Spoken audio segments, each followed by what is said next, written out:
I remember asking Bishop Kurtz, we had these interviews before we got ordained, and I said, is there any way I could become a deacon and not serve on the altar at all? And he laughed and said, no.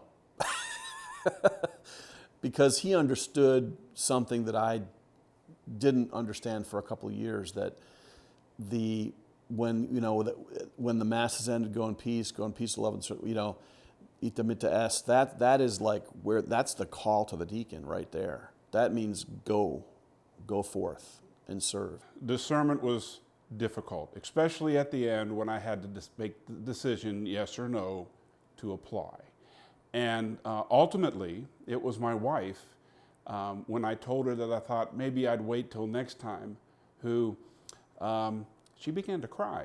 And went back in my room, of course, and I thought about it. There were a couple of people who mentioned, have you considered becoming a deacon? But a bigger part, I think, was trying to find out how I can better serve God and use the gifts that I have.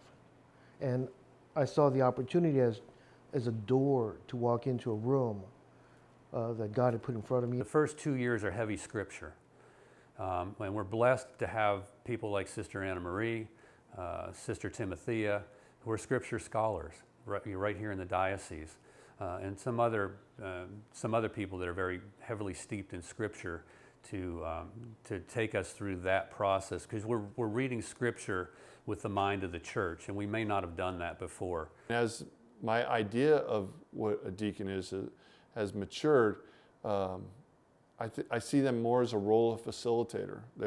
They serve as a bridge between the priest and the laity, but more so they facilitate the parishioners and to do more in their own faith community. As a deacon, I have my foot in each world. I'm clergy, but I'm still also a married man who has to worry about all the things that a married man worries about.